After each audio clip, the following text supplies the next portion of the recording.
자, 이제 세 번째 시간 부채 회계해보죠, 부채. 자, 일단 화면부터 한번 보게 되면, 우리가 이제 부채도, 유동부채하고 비유동부채로 이렇게 나눌 수가 있는데, 먼저 유동부채. 내용을 보면 장래 일정한 금액을 현금으로 지급하거나 상품 용역을 제공해줘야 할 의무, 즉, 부채 가운데서도 1년 이내, 여기 이제 항상 우리가 이제 유동, 비유동을 구분할 때, 1년 기준으로 하는데 1년 이내에 지급해야 할 빚을 우리가 유동부채라고 이야기를 한다. 그래서 이제 언제 기준으로? 결산일 기준으로. 그래서 결산일이 예를 들어서 뭐 여기 2011년 되어 있는데 뭐 지금 시대에 맞게 한다면 2021년 12월 31일 기준으로 봤을 때 1년 내에 만기가 도래한다. 만기가 돌아온다. 그 다음에 유동부채로 분류를 하고 2021년 12월 31일 이후에 만기가 도래한다 하면 이것은 이제 1년이 지난 거니까 비유동 부채가 되겠죠. 자, 종류는 이제 일반적으로 매입 채무, 단기 차입금, 미지급금, 미지급 비용, 선수금, 선수수익, 예수금, 유동성 장기 부채 뭐 이런 종류로 볼 수가 있는데 그 내용을 보게 되면 매입 채무 같은 경우에는 일반적 상거래에서 발생한 외상 매입금과 지급업 이걸 갖다가 우리가 매입 채무라고 분류를 하고 있고 한꺼번에 단기 차입금이라는 것은 금융기관으로부터의 당좌 차월액, 우리가 이제 당좌 예금 파트에서 살펴봤지만 당좌 예금 거래를 하는 데 있어 가지고 은행과 당좌 차월 계약을 맺으면 당좌 예금 잔액을 초과하더라도 이걸 뭐 지급 정지가 아니라 일정 금액을 은행에서 빌려주는 게 되는 거죠. 당장 당좌 예금 계좌가 잔액이 늘어나면 당좌 차월액부터 먼저 상환하니까 통상적으로 1년 이내에 정리될 수밖에 없는 것이다. 당좌 차월액은. 자, 그래서 이것을 우리가 단기 차입금으로 처리를 하고 또 기타 1년 이내 상환할 차입금을 우리가 단기 차입금으로 분류를 한다. 자, 미지급금은 일반적인 상거래 이외에서 발생한 채무를 우리가 미지급금이라고 하고 미지급 비용은 발생된 비용이나 또는 지급되지 아니한 것. 자, 미지급금을 구분할 때 일반적인 매입 채무하고 어떻게 다르다? 일반적인 상거래 이외라는 표현이 붙어 있죠. 미지급 비용은 발생된 비용이지만은 아직 지급되지 아니한 것.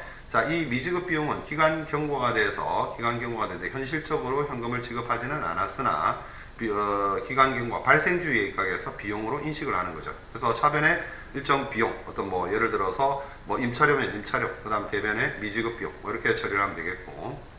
자, 선수금이라는 것은 보통 이제 우리가 계약 당사자로서 계약금을 받았을 때 상대방에게 어떤 의무를 이행을 해야 될 상황이 발생을 하죠. 이제 이때 받은 계약금 자체를 일반적인 상거래에서 발생한 선수액을 선수금이라고 이야기를 하고 부채로 잡는다 하는 거죠. 선수수익도 마찬가지죠. 선수수익 받은 수익 가운데 차기 이후에 속하는 금액. 보통은 이제 임대료를 선급으로 선수로 받으면은 선수수익 처리를 하는데 임대료가 왜 그러면 선수수익이 돼서 부채가 되느냐? 향후에 용역을 제공해야 될 부동산 임대 용역을 제공해야 될 의무가 있는 것이죠. 그래서 선수수익으로 처리를 하고 예수금은 회사가 일시적으로 받아놓은 금액이 되겠습니다. 자, 유동성 장기부채입니다. 고정부채 중에서 고정부채라는 표현도 써도 되는데 일반적으로는 잘 안 쓴다. 일단 어찌됐든 장기부채 중에서 이제 그 장기부채 초기에 그 부채가 발생했을 때는 뭐 3년짜리든 5년짜리든 상당히 장기가 되었었는데 점점점 시간이 지나면 만기가 돌아오겠죠. 그래서 만기가 돌아오니까 1년 이내, 결산 시점으로 봤을 때 1년 이내에 도래를 하는 것. 이걸 갖다가 우리가 유동성 장기부채로 분류를 한다 하는 겁니다. 자, 뭐 비유동부채까지 한꺼번에 보게 되면 비유동부채는 앞에서 이제 말했던 우리 유동부채와 반대되는 개념이 되겠죠. 그래서 이제 유동부채는 1년 이내에 갚아야 하는 부채인데 비해서 비유동부채는 지급기일이 1년 이후에 도래하는 장기채무다. 그래서 주로 설비 투자와 같은 장기 자금을 조달하는 데 사용하기 위한 채무가 되는 거죠. 자, 그리고 종류는 어떤 것들이 있느냐? 사채. 우리가 이제 이번 시간에 이제 투자증권, 투자채권 했을 때 만기 보유 증권을 봤는데 이제 발행하는 회사 입장에서는 사채라고 이야기를 했어요. 그죠? 근데 발행하는 회사 입장에서는 부채가 되는 거지. 근데 이제 그 사채, 채권을 취득하는 입장에서는 채권이 되겠죠. 그 사채를 취득하는 입장에서. 자, 그래서 이제 그때 만기 보유증권으로 분류를 한다 했고 또 우리가 평가는 어떻게 한다 했다? 삼각구 원가법을 통해서 평가를 한다고 했었습니다. 그죠? 그래서 이제 삼각구 원가법을 통해서 평가를 하는데 일단 우리 입장에서는 즉 발행하는 입장에서는 부채이다, 사채가.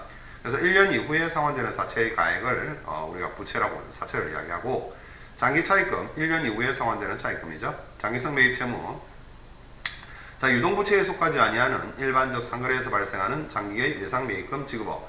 자, 일반적으로 매입채무, 장기성이라는 표현이 붙지 않게 되면 일반적인 매입채무는 1년이 넘는 경우가 좀 드물다.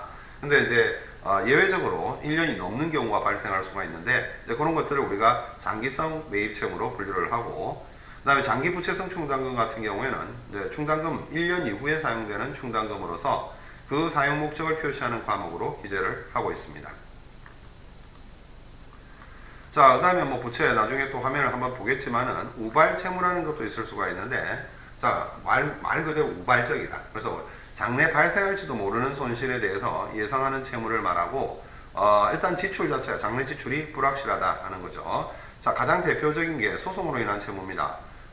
소송으로 인한 채무라는 것은 결국에 우리가 패소하게 되면 손실이 발생하는 것이고 승소하게 되면 그렇지 않을 수 있는데, 그 지출이 확실치가 않죠. 그래서 장래의 지출이 불확실한 경우라서 우리가 우발 채무로 분류를 하고 있고, 부채성 충당금입니다. 장래의 지출에 대한 준비로 적립하는 것으로 단기의 수익에 대응하는 비용으로서 장래의 지출이 확실한 경우 당해년도 비용으로 추정을 한다. 그래서 장래의 지출에 대한 준비로 적립하는 것, 대표적인 게 뭡니까? 퇴직급여 충당금이고 수선충당금이고 판매보증 충당금. 이제 판매하고 나서 어떤 비용이 발생할 것을, 그래서 장래의 지출, 판매 보증을 하니까 보증비가 발생하겠죠. 준비로 적립하는 것으로서 단기의 수익에 대응하는 비용으로서 장래의 지출이 확실한 경우에는 당해년도 비용으로 추정해 줄게 하는 것이 부채성 충당금에 해당한다.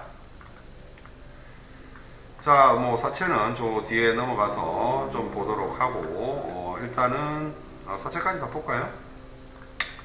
자, 사채는 이제 주식회사가 회사의 채무를 나타내는 증서를 발행해주고 일반 투자자들로부터 자금을 조달하는 것인데, 보통은 이제 주식회사가 장기 자금을 조달하는 방법은 두 가지가 있다고 했습니다. 그죠? 자기 회사의 주식을 발행하는 방법이 있고, 사채를 발행하는 방법이 있는데, 주식을 발행을 하게 되면 어떤 그 외부의 그 어떤 자본가들이 우리 회사 주식을 과다하게 많이 취득을 함으로 인해서 어떤 문제가 발생하죠? 주식을 취득한다는 것은 결국 회사의 주주가 된다는 것이기 때문에 주주총회 같은 데서 어떤 경영권 행사를 우리가 마음대로 할 수 없게 되는 어떤 그런 상황이 발생할 수가 있다. 그래서 회사의 규모가 크지 않고 주식 발행 수가 적은 데는 상대적으로 주식을 추가로 발행하게 되면 어떤 경영권 침탈을 받을 수가 있기 때문에 대체적으로 그런 어떤 중견규모 이하의 회사들은 장기 자금 조달을 하는 데 있어서 주식을 발행하는 것보다는 사채를 발행해서 보통 뭐 5년 만기 사채, 3년 만기 사채 이렇게 이야기하면 결과적으로 3년이나 5년이 경과되면은 상환을 해야 된단 말이죠. 상환만 하면 된다. 그러면 그 사채를 취득한 자, 우리가 앞에서 투자채권에서 살펴봤지만은 그 경우에 있어서는 취득한 사람 입장에서는 우리 회사의 뭐가 되죠? 채권자가 되는 채권자가 되는 것이기 때문에 우리 회사의 어떤 경영권과는 전혀 상관없다. 그래서 그 만기 보유 증권을 보유하고 있는, 우리의 사채를 보유하고 있는 그 회사 입장에서는 우리가 이자를 지급하게 되면 그 이자 지급에 대한 부분만, 사채가 이제, 그러니까 일단 발행자 입장에서는 사채가 되고, 여기서 이제 구입자가 단기매매 증권이 된다 했는데, 사실상 이게 그 일반적으로는 단기매매 증권이 되기는 힘들고, 만기 보유 증권이 되는 게 일반적이에요. 그래서 뭐 일단 회사채라는 표현을 많이 쓰고, 이제 일단 우리가 부채회계에서 볼 때는, 부채회계에서는 발행자 입장에서 보는 거니까 사채로 보면 되는 것이고, 구입자 같은 경우에는 어찌됐든 그 앞에서 우리가 투자 채권 여기서도 봤고 또 유가증권에서도 봤죠. 사실상 이제 그 유가증권에서 봤을 때 단기매매 증권, 우리가 투자채권에서는 만기보유 증권하고 매도가는 증권만 봤을 거죠. 근데 그 단기매매 증권이 되게 되면 이건 뭐 단기매매 증권은 사실상 그 일반적인 유가증권으로서 정의 자체가 단기간 시세 차익을 목적으로 해가지고 취득했다, 뭐 팔았다, 샀다 이렇게 자주 하는 거니까 사실상 사채가 단기매매 증권이 되기는 조금 어렵습니다. 조금 물론 뭐 절대 안 된다는 건 아닌데 일반적으로 우리가 이론적으로 볼 때 만기 보유 증권이 된다. 만기 보유 증권. 그래서 여러분들은 단기매매 증권을 기억할 필요 없고 발행자 입장에서는 사채, 즉 부채가 되는 것이고 구입자 입장에서는 만기 보유 증권이 된다. 이렇게 정도 알아두시면 될 것 같습니다. 자, 사채의 개념을 얻고 사채의 가격 결정이 중요하죠. 앞에 우리가 만기 보유 증권하고 이제 비슷하다 생각하시면 되는데 사채의 가격 결정이다. 사채를 발행하는 것은 아까 우리가 이제 만기보유증권 어떻게 계산했냐면은 장부에 기록할 때 원금 현재 가치 계산하고 그 다음에 이자 현재 가치 계산했다. 자, 원금을 계산할 때는 액면 금액에다가 현가 계수를 바로 곱해서 계산을 했고, 이자의 현재 가치는 어떻게 했다? 이자 금액에다가 어떻게 계산했죠? 연금의 현가 계수를 적용해서 그 합한 금액을 만기 보유증권의 어떤 그 취득원가를 잡았었다. 근데 같은 논리로 발행하는 입장에서도 계산을 그렇게 해주면 이건 사채의 가격이 되는 것이다. 자, 이때 이제 사채의 가격 결정에서 우리가 이제 액면 발행이 있고 할증 발행이 있고 뭐 할인 발행 이렇게 있는데, 자, 사채를 발행하는 것은 구입하려는 사람, 즉 투자자가 있기 때문이다. 투자자 입장에서는 얼마로 결정이 되어야 투자를 할까? 사채의 그 가격이 액면 가액이 10만 원이라고 하자. 그래서 3년 뒤에 받을 금액이 10만 원이므로 이 사채는 아무런 보상을 주지 못한다. 따라서 사채의 가격은 최소한 액면 가액의 현재 가치보다 작거나 같아야 된다. 이렇게 되어 있죠. 그래서 액면 발행 내지는 그 할인 발행 이렇게 되겠죠. 근데 이제 뭐 이 말이 꼭 맞는 건 아니고, 무슨 말이냐면은 이자율을 어떻게 주느냐에 따라서, 이자가 그 1학년 때 회계원리 시간에 배웠겠지만 시장 이자율과 액면 이자율이 일치한다 이러면 액면 발행에도 아무 문제 없다. 하지만 시장 이자율이 5%고 액면 이자율이 3%다. 이러면 어떻게 돼요? 다른 일반적인 그 다른 금융상품 5% 받는데 여기 이자율이 3%밖에 아니라면은 사채 아무도 안 사겠죠. 그럼 아무도 안 사면 어떻게 할까? 싸게 발행할 수밖에 없다. 싸게 발행한다?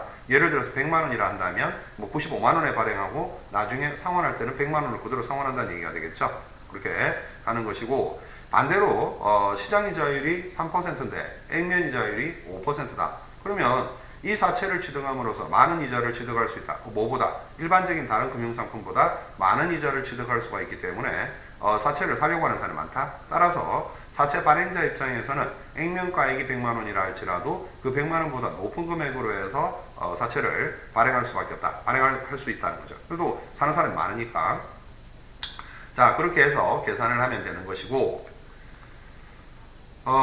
정리를 이제 이것도 이제 한꺼번에 정리를 좀, 물론 뭐 중간중간에 또 보겠지만 화면을 다 보고 나서, 자, 사채 발행일이 2022년 1월 3일입니다. 뭐 왜 1월 3일을 했을까? 1월 1일이 쉬는 날이고 1월 2일이 일요일이었는 모이죠. 그러니까 1월 3일을 했겠지. 자, 사채의 만기일이 2014년 12월 31일입니다. 자, 이렇게 되면 3년 만기 사채가 되는 것이다. 그래서 2012년 1월 3일 발행했으면 2012년 12월 31일, 2013년 12월 31일, 2014년 12월 31일입니다. 자, 그러면 그 액면 이자율 10% 매년 말 지급하도록 되어 있는데, 만원, 만원, 만원 이렇게 되어 있죠. 그 다음에 원금은 10만원 이렇게 되어 있습니다. 자, 그러면 이제 아까 뭐라고 했었냐면은 이 이자 부분에 대해서 우리가 연금 현금, 이자를 해마다 이제 이게 이해가 되는지 모르겠는데, 이자를 12년 받고 13년 받고 14년 연금처럼 받는 거죠. 그러니까 이걸 연금의 현가계수를 적용한다는 거지. 요 금액을 합한 걸 가지고 연금 현가계수를 적용하는 게 아니라, 이자 만원에다가 연금 현가계수를 곱하게 되면 이자 3번 받는 거에 현재 가치가 2012년 1월 3일 기준으로 계산이 되고, 원금의 현가계수라는 것은 원금을 언제 받는데 2014년 12월 31일 날 원금 10만원을 받는데, 이 원금 10만원을 3년 앞으로 할인한다는 얘기죠. 그래서 할인을 해서 우리가 원금을 받게 된다. 그러면 요걸 적용을 할 때는 현가계수를 바로 곱해주면 된다. 10만원에다가 현가계수를 곱하게 되면 원금의 현재 가치가 나온다. 따라서 우리가 사채의 발행가액을 계산을 할 때는 현재 가치, 사채의 현재 가치는 결국 이자의 현재 가치와 원금의 현재 가치를 합한 것이 사채의 현재 가치가 된다 하는 얘기입니다. 자, 그렇게 해서 이제 이자율이 10%라고 했으니까 우리가 보게 되면 이자 평가 만원, 물론 이제 이런 식으로 계산을 해도 되고 현가계수를 바로 적용해야 된다. 자, 1년 1.1 이자 10%라 했으니까 그 다음 1.1의 제곱, 그 다음 1.1의 세제곱으로 이렇게 나누게 되면 요걸 합산을 하게 되면 24,869원이 나온다. 원금은 마찬가지로 1.1의 삼성을 이제 10만원을 가지고 1.1의 삼성을 나누면 75,131원이 나오는데, 결국에 24,860원과 69원과 그 다음에 원금의 현재 가치 75,131원을 합치게 되면 사채의 현재 가치 10만원인데, 왜 10만원이 나올까? 자, 10만원이 나오는 이유는 지금 앞에 가봐요. 액면 이자율이 10%고 시장 이자율이 10%죠. 그러니까 이자율이 시장 이자율과 액면 이자율이 같을 때에는 사채의 현재 가치 금액, 즉 액면 발행이 된다 하는 얘기예요. 그래서 이제 이자율이 같으면 아까 액면 발행이라 이야기를 했다. 자, 그 다음에 지금 이제 차이를 또 보여주고 있는데 마찬가지 액면 이자율이 10%다. 시장 이자율이 11%다. 자, 그러면 시장 이자율이 액면 이자율보다 높더라. 그럼 시장이 더 많은 이자를 주니까 그냥 계산 안 해봐도 우리는 어떻게 한다? 할인 발행해야 되겠죠. 싸게 발행한다. 싸게.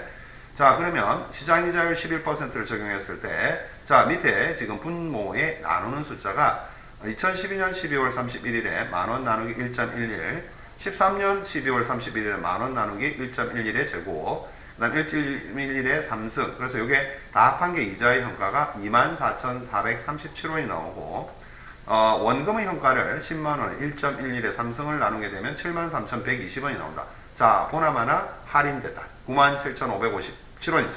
원래 액면가가 10만원인데 현재가치 97,557원이라는 것은 할인 발행했다 하는 얘기가 됩니다. 자, 또 볼까? 이제 이게 반대죠. 액면 이자율이 10%고 시장 이자율이 9%입니다. 자, 그렇게 되면 이자가 지금 만원 똑같은 구조예요. 그럼 이거는 어떻게 돼요? 액면 이자율이 더 높죠. 그럼 사람들이 많이 몰리겠죠. 이거 이제 사채를 취득하기 위해서. 그럼 많이 몰리게 되면 어떻게 되는데? 비싸게 팔아도 되겠지 뭐. 그러면 자, 이자율이 시장 이자율이 1.09였어요. 자, 다시 한번 볼까? 시장 이자율이 낮죠. 1.09니까 1.09를 가지고 똑같은 산식 기준으로 계산을 해보면 이자의 현가는 25,313원이 나오고 원금의 현가는 77,220원이 나와요. 계산해보면 사채의 현재 가치는 102,533원이 나오더라 는 얘기입니다. 자, 뭐 결국에 이제 그 분기까지 회계 처리까지 오게 되는데 액면 발행은 내변의 사채 부채가 10만원 이자 피고 그 다음에 현금 10만원 액면 이자율과 시장 이자율이 같을 때 이런 회계 처리가 나타나는 것이고 시장 이자율이 액면 이자율보다 높을 때에는 사채를 취득하고자 하는 어떤 유인이 약하기 때문에 싸게 발행할 수밖에 없다. 그래서 밑에 표현을 하고 있지만 액면 이자율이 10%고 시장 이자율이 11%다. 그럼 오히려 시장에 있는 다른 금융상품을 취득하고자 하는 유인이 더 많이 생긴다 하는 얘기예요. 그래서 현금이 97,557원 아까 계산했던 거 나머지 차이나는 2,443원은 사채 할인 발행 차금이 되는 거다. 자, 할증 발행은 어떻게 되느냐? 현금이 102,533원이 들어왔겠죠. 비싸게 발행했으니까. 자, 현금이 자, 여기서 지금 뭐 잘못됐죠. 이건 먼저 대변의 현금이 아니라 사채가 돼. 사채가 액면 10만원이 나오고 이제 이때는 할증 발행을 했으니까 할인 발행 차금이 나타나는 게 아니라 사채 할증 발행 차금 2,533원이 나오는 거죠.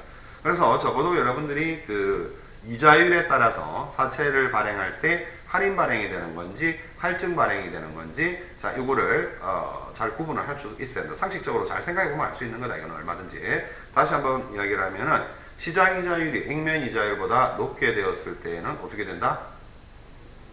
다른 금융상품이 더 이자를 많이 주니까 이 사채 산다 안 산다? 안 사죠. 그러니까 사채를 사게 하려면 어떻게 해야 된다? 싸게 발행해야 된다. 싸게. 그래서 현금 97,557원, 그다음에 사채 할인 발행 차금 2,443원. 그러니까 이게 싸게 발행했으니까 결국에 이 현금 97,557이 발행가액이 된다 하는 것이고 할증 발행 여기서 지금 못한데 이게 이제 사채가 돼야 된다. 사채.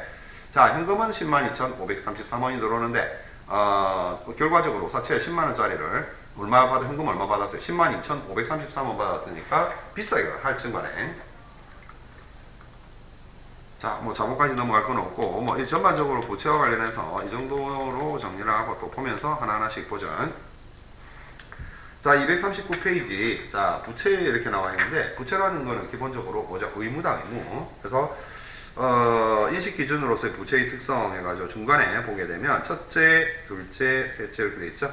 자, 부채의 특성은 첫째, 미래의 재화와 용역을 제공하거나 사용해야 할 현재 의무가 존재하고 그 다음 의무를 초래한 거래 또는 사건이 발생하였으며 의무는 거의 확정적이고 회피할 수 없는 것이라야 한다 이렇게 되어 있습니다.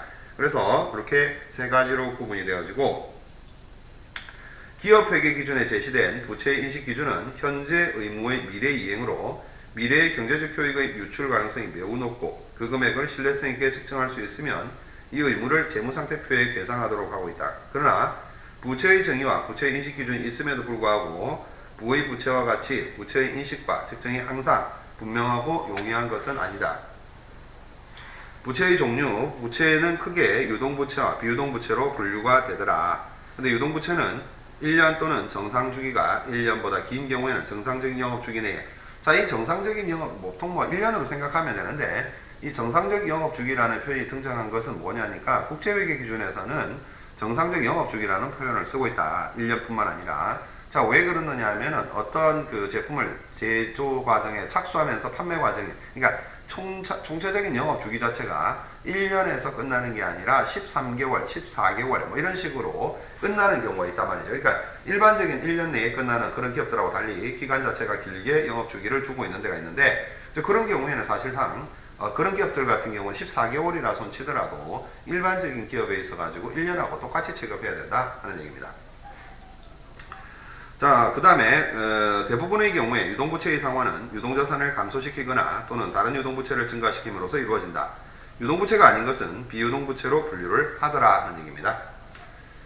자, 유동부채의 개념이 나와 있는데, 자, 부채는 기업 회계 기준에서 이제 우리가 상대적으로 자산 같은 경우에는 뭐 유동자산, 비유동자산 나누고, 유동자산 안에 다시 당좌자산, 재고자산, 또 비유동자산 안에는 투자, 유형, 무형, 기타의 비유동자산 이렇게 나눠졌었는데, 부채 같은 경우에는 상대적으로 간단하다. 유동부채와 부유동부채로 이렇게 나눠주면 되는데, 자, 부채는 기업 회계 기준에 의해서 유동부채와 비유동부채의 두 가지로 나누어지고, 이때 유동부채라 하면 1년 이내에 지급되어지리라고 보는 채무로서 현재 유동자산을 사용하거나 다른 유동부채의 발생에 의해서 상환될 채무다. 그래서 이제 우리나라의 경우에 유동부채와 비유동부채의 구별은 일반적으로는 1년 기준으로 한다. 그래서 1년 정도로 보면 되고, 보통 1년 이내는 언제 기준으로 한다? 앞에 우리가 이제 지금 여기 보고 있죠. 화면에도 결산일 기준이다 하는 거죠. 보통 재무상태표일 이렇게 이야기를 하는 거죠. 자, 그 다음에 이제 241페이지. 유동부채는 그렇다 하는 것이고, 그 다음에 이제, 오른쪽에 우발채무와 충당부채가 나오는데, 우발채무라는 것은 장래 발생할지도 모르는 손실에 대해서 예상하는 채무다. 그래서 이와 같은 우발채무는 뭐 배서 양도 이런 것까지는 몰라도 되고, 여러분들이 대표적으로 알아야 될 거 세 번째 줄 중간에 첫 번째 앞부분을 보면 소송으로 인한 채무 있죠. 소송으로 인한 채무가 있고, AS에 대한 판매 보증 채무, 그 다음에 채무 보증으로 인한 채무 이런 것들이 있더라. 자, 이와 같은 우발 채무라는 것은 미래에 지출할 초래할 현재 의무 존재 여부가 아직 확인되지 않거나, 현재 의무는 존재하지만 의무 이행을 위한 자원 유출 가능성이 매우 높지 않은 경우 또는 매우 높더라도 신뢰성 있게 측정할 수 없는. 그러니까 이제 가능성이 있을 수도 있고 없을 수도 있고, 또 설사 있다 손 치더라도 그 금액을 정확하게 우리가 측정할 수 없는 그런 부분이죠. 그래서 결과적으로 금액을 정확하게 측정할 수 없으니까 우발채무로 분류를 하고, 재무제표상 부채로는 계상하지 않는다 하는 거. 자, 거기만 밑줄 칩니다. 재무제표상 부채로는 계상하지 않고 단지 뭐로만 공시한다? 추석으로만 공시한다.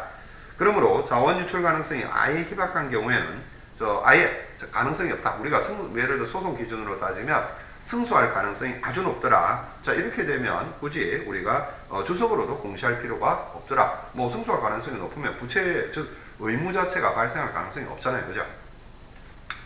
자, 충당부채란 장래의 지출에 대한 준비로 적립하는 것으로서 단기의 수익에 대응하는 비용으로서 장래의 지출이 확실하고 단기의 수익에서 차감하는 것이 합리적인 경우 당해 연도에 부담할 비용으로 추정하여 적립하는 부채를 말한다.